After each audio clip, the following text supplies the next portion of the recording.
Yang saya bayar sekian ratus ribu. Akhirnya tidak. Ditambah lagi merah, kuning jingga. Seperti televisi berwarna berjalan. Masya Allah. Nanti suaminya juga heran. Siapa aku sebenarnya? Jangan tidak bisa kita kenal suami kita, ibu. Kenapa? Karena luar biasa. Makanya saya sering sampaikan anak muda. Anak muda kalau mau menikah, jangan kau cari pasangan lihat di sosial media. Nanti antum tertipu. Betul. Lihat wajahnya calon istrimu di sosial media.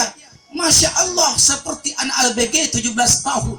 Tapi ketika kita lihat aslinya, sadaqallahul azim. Ada buahan. Maka jangan tertipu, Pak, dengan melihat itu. Saya sampaikan tipsnya kepada anak muda. Kalau ada anak gadis yang kau mau nikahi dan mau melihat wajah aslinya, pagi-pagi sekali sebelum dia mandi, kau datang bertamu. Lucu ini minta aslinya anak muda. Iya Ustaz, yang penting jangan kasih tahu duluan. Kalau kau kasih tahu duluan bilang saya sudah dekat, pasti dia cepat bedak pipa. Mana bedak pipa na tampul itu. Nah karena dia ada bedak pipa Ustaz, akhirnya dia pakai bedak racikan. Maka jangan heran Bu kalau putih wajahnya hitam ke bawah. Masya Allah, tapi bukan ibu-ibu di sini masa jahiliyah. Tapi kalau di rumah saya tidak tahu. Cuci Pak, di sini tidak ada, betul. Di rumahnya saya tidak tahu. Kalau masih ada dulu yang koro-koroan sama suaminya suka marah-marah, mulai malam ini berubah, berhenti. Betul. Maka coba ibu tata baik-baik ketika tidur suami kita. Ada seorang laki-laki yang tidak ada keturunan nasab, tidak ada keturunan dia. Saya orang Sudiang, dia orang Jawa, atau dia orang Eropa. Tahu Eropa? Henrekan rantai pau palopo. 3 kebun.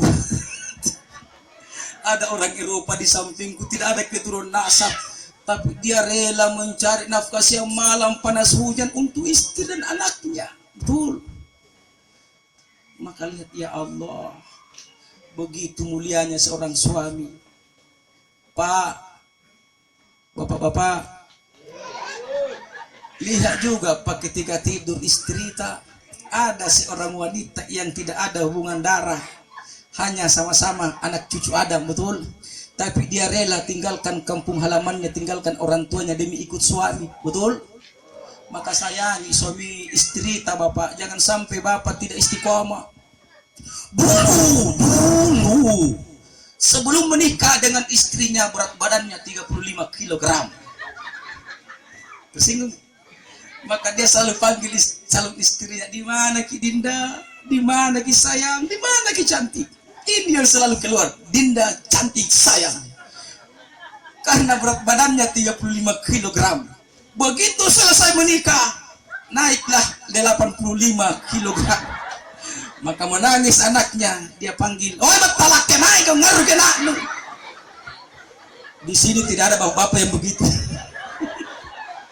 Bersyukur kita kalau gemuki istri tak, betul. Penilaiannya keluarga di kampung, meskipun susah hidupnya tinggal di Makassar, anakku kalau batalak gemuk bagus hidupnya itu, subur kini. Nah biar bagaimana banyaknya uang tak kalau kurus kering Bu, pasti orang tanggapannya orang susah hidupnya itu. Pamoro-moro ke penganjo. Yang kurus usahakan kasih naik badanmu, yang gemuk jangan kasih turun. Betul. Syukurilah apa yang Allah berikan. Makanya Bu, perempuan lebih mudah masuk surga daripada kami seorang suami Pak. Karena malam ini banyak perempuan yang hadir. Saya ulangi, perempuan lebih mudah masuk surga daripada kami seorang laki-laki. Kenapa? Karena kami ar-rijalu qawwamuna 'alan nisa, laki-laki pemimpin atas diri wanita, pimpin istrinya, pimpin anaknya dan semua keluarganya. Syaratnya cuma 5. Mau dikasih tahu syaratnya? Seorang perempuan yang menjaga sholat 5 waktunya. Tetap sholat 5 waktu yang diutamakan dulu. Yang kedua, puasa pada bulan Ramadan. 3, apabila dipandang sama suaminya mereka menyenangkan hati. Tanggal 1, tanggal 29, tanggal 31. Kalau dipandang sama suaminya, murah senyumnya di hadapan suami, menyenangkan hatinya. Maka sunnah hukumnya seorang istri dandan cantik-cantik di hadapan suami. Tahu suaminya pulang kerja jam 5 sampai di rumah setengah 6, ibu mandi memaki yang kerja di DPR, dapur. Lalu ibu berdiri depan cermin pakai dempol 7 cm untuk menyenangkan hati suami. Begitu suami pulang ke rumah, ditunggu di pintu, dicium tangannya. Begitu istri tadi sini toh Pak. Natanya lagi pakai buka toh. Cium tangannya suami. Alhamdulillah, terima kasih ya Allah, suamiku pulang di rumah dengan selamat ya Rabb. Tatap suami tak dengan senyuman sambil bertanya, yang hangat atau yang dingin Bapak? Nyaman. Biar capek bagaimana, tanya lagi Bapak. Biar capek bagaimana Pak, bukan mencari di luar. Kalau sampai di rumah disambut dengan bidadari kami dengan senyuman dan kata-kata lemah lembut. Masya Allah. Kalau mau kita menasain suami kita, tingkatkan servisnya, jauhkan sifat kor-koruan. Cantik di depan suami, karena sebagian istrinya orang cantik ibu kalau mau pergi pesta pernikahan. Kalau di rumah deh. Yang kedua, banyak doakan suami ibu, karena doanya seorang istri itu mustajab, diijabah oleh Allah. Makanya pernah tersebar bu Pak di sosial media, di Facebook, karena doanya istri sangat mustajab, diijabah oleh Allah, maka semakin banyak istri mendoakan suami semakin baik. Betul? Bapak bilang betul, ibu-ibu jangki bilang betul bu. Bagaimana bu? Betul atau tidak? Tidak. Jangki bilang betul. Bapak bilang betul, tapi ibu-ibu bilang tidak. Yang bilang betul kalau tidak ada istrinya ikut di malam. Yang ada istrinya ikut malam-malam memang doakan. Kenapa keberhasilan seorang suami tidak terlepas dari peranan dan doa seorang istri? Betul bu? Banyak doakan suami tak. Maka begitu dia keluar rumah, ikutin sampai di pintu, pegang pundaknya sebelah kanan, sambil ibu baca, salamun qawlam mir rabbir rahim, salamun qawlam mir rabbir rahim, salamun qawlam mir rabbir rahim. Sudah hafal itu toh? Surah apa itu? Ayat berapa? Ayat lupa. Ayat 58 itu dibaca bu. Kalau suami mau keluar rumah, apalagi mau keluar kota, ikutin sampai di pintu. Pegang pundaknya suami di sebelah kanan sambil membaca salamun qaulan mir rabbir rahim 3 kali. Begitu keluar rumah suami sudah tidak kelihatan belakangnya. Ibu masuk ke kamar menghadapi kiblat, puji Allah, alhamdulillah rabbil alamin, bersalawat kepada Nabi, lalu ibu berdoa, ya Allah, suami hamba keluar rumah, kutitipkan suamiku kepadamu, jaga mereka kapanpun dan dimanapun dia berada, karena doanya istri sangat mustajab. Doakan suami. Jamaah ibu, kalau sebentar pulang dari takziah ini, suami kita mau pergi di warung beli rokok, kita ikuti sampai di pintu, salamun qaulan mir rabbir rahim, salamun qaulan mir rabbir rahim. Nah karena tetangga tak bersinting di tantenu ngapa lah lemari cuma di kaluru buratnya na marah-marah kamu. Masya Allah, Ustaz tidak mampan Pak doang Ustaz. Yang kedua, begitu ibu bikinkan kopi atau teh suaminya, aduk kopinya, ikutin arah jarum dinding, sambil baca wal yatalattaf. Ya Allah, lembutkan hatinya suamiku, persatukan dengan hatiku ya Allah. Sepotong ibu, ada itu dalam Al-Quran. Kalau Al-Quran dulu merah tulisannya, Cina Al-Quran toh, surah Al-Kahfi ayat 19. Tapi kalau sakit di perutnya anak tak, jangan pakai tali, cepat lari ke rumah sakit. Tindis pelan-pelan pusatnya, Cina anak tak pakai jari tengah. Ini jari tengah. Beriskin min huwal yatalattaf wala yus'iranna bikum ahda. Ini yang dibacakan ini, Cina Al-Quran. Suami kita juga kalau sakit perut itu tonji dibaca. Istri kita juga Pak, timis pelan-pelan pusatnya. Tapi kalau istrinya orang, jangan coba-coba kau sentuh.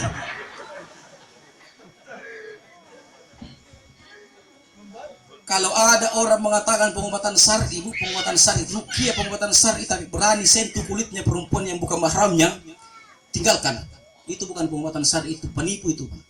Kalau pengobatan syar'i, dia tidak akan berani sentuh kulitnya perempuan, paling tidak dia pakai kaos tangan untuk tidak menyentuh kulitnya perempuan yang bukan mahramnya.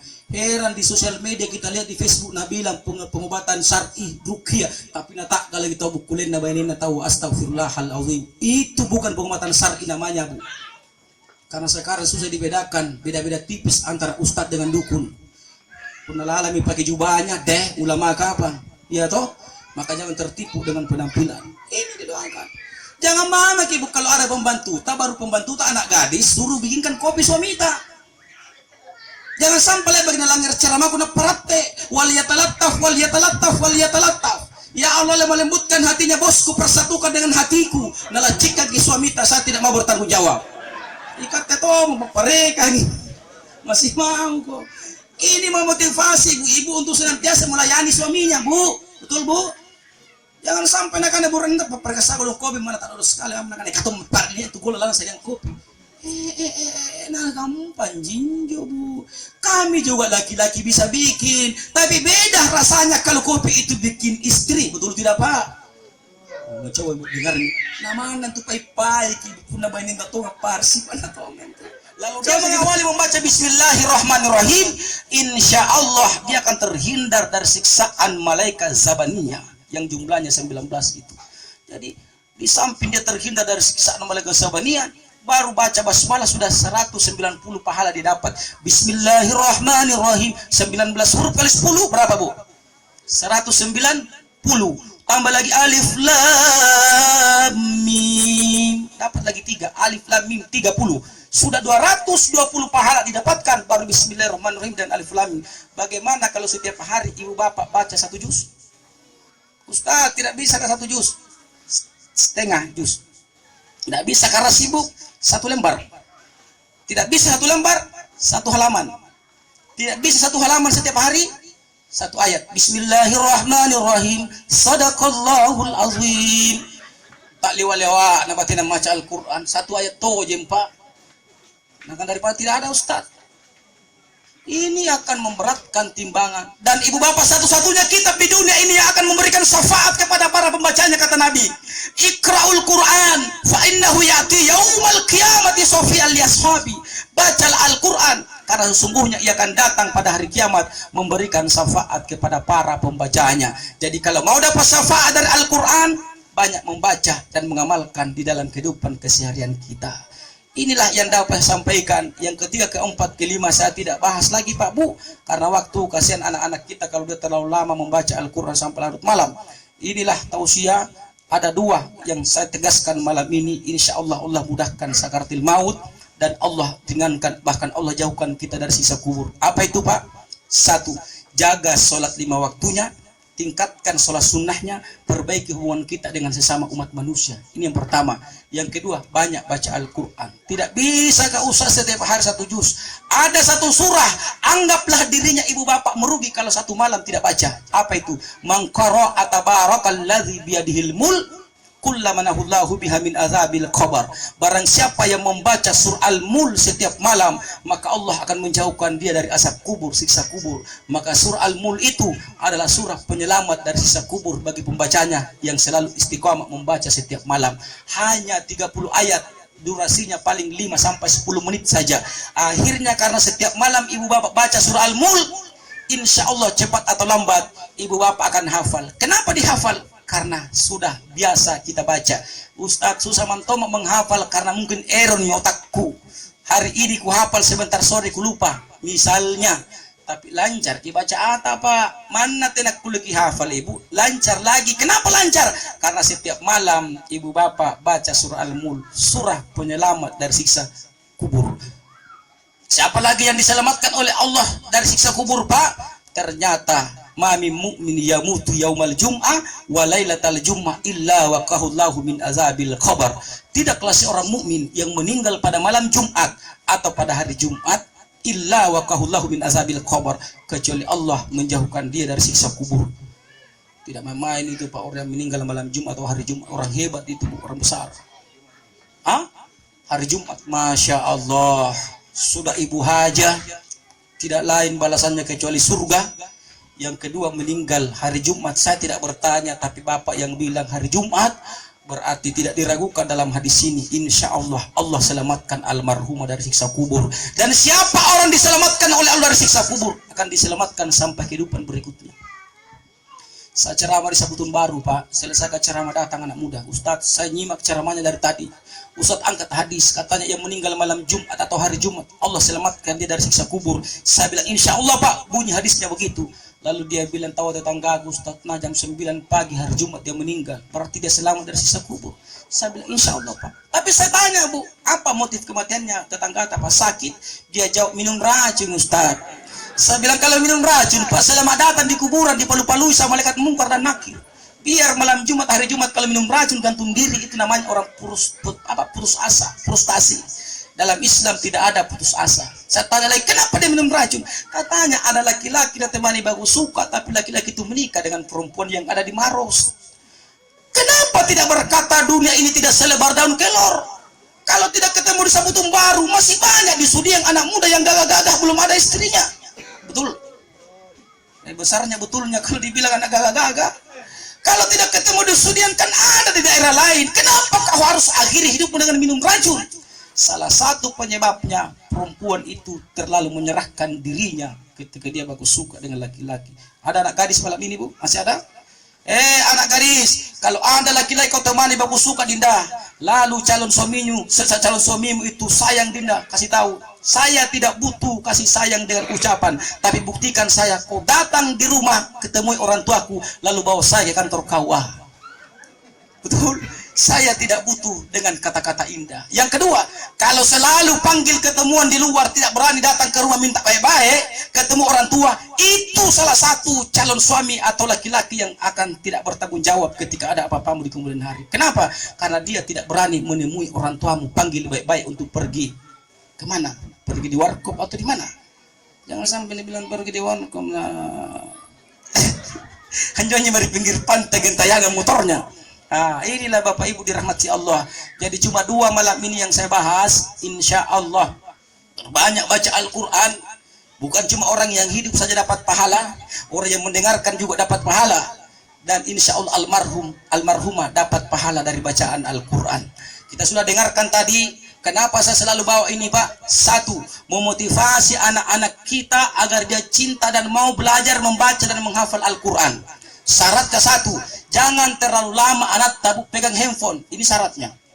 Kalau terlalu lama anak pegang handphone Bu, saya takut kalau dia ketagihan main game.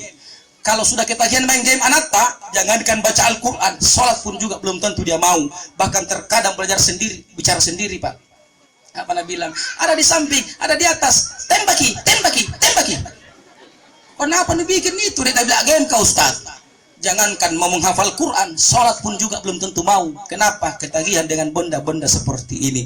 Jadi anak-anak Ibu motivasi agar dia selalu baca Al-Quran. Kemudian yang kedua, kenapa selalu dibawa? Agar mereka kuat mentalnya. Banyak anak menghafal Quran berjus-jus, tapi tidak pernah ditampil depan orang. Kenapa? Mentalnya tidak kuat. Tapi insya Allah kalau anak ini bisa istiqomah, apalagi jamaah yang selalu doakan, karena lisannya orang, doanya orang kita tidak tahu dari lisan siapa doa itu diijabah oleh Allah. Mari kita tundukkan sejenak kepala kita, doakan almarhumah Ibu Haja Sangaria binti Haji Labi. Bismillahirrahmanirrahim. Alhamdulillahirabbil alamin, hamdan syakirin, hamdan na'imin, hamdan yu'afi ni'mahu wa yukafi'u mazida. Ya Rabbana lakal hamdu kama yanbaghi li jalali wajhika wa azim sultanik. Allahumma shalli ala sayyidina Muhammadin wa alihi wasallam. Allahumma ighfir laha warhamha wa afiha wa'fu anha. Allahumma ya Allah ya Rahman ya Rahim ya Ghaffar. Pada malam hari ini kami berkumpul di rumah keluarga almarhumah yang telah berangkat mendahului kami hari Jumat dalam usia kurang lebih 62 tahun. Kami mohon ya Allah ampuni segala kesalahannya, kehilafannya, dosa-dosanya selama hidupnya. Karena almarhumah hanya manusia biasa ya Allah. Ampuni kesalahannya, kehilafannya, dosa-dosanya, gantikan dengan kebaikan ya Rabb. Jadikan kuburannya almarhumah taman dari taman-tamannya surga ya Allah. Serta jauhkan dari asap kubur ya Rabb. Kami yang hadir malam ini pun tidak tahu kapan dan di mana kami akan mengalami kematian. Kami hanya mohon ya Rabb, bimbinglah kami, tuntunlah kami ya Allah, agar kami senantiasa istiqamah di dalam mentaati perintah-Mu dan meninggalkan larangan-Mu ya Rabb. Allahumma ghafir lil muslimina wal muslimat wal mu'minina wal mu'minat al ahya'i minhum wal amwat innaka sami'un qaribun mujibud da'wat wa ya qadal hajat. Allahumma sadidil Islam wa sakif awada wa sayyada bunyana warfa amada wa sabit arkana. Allahumma inna nas'aluka al-huda wa tuqa wal afafa wal ghina.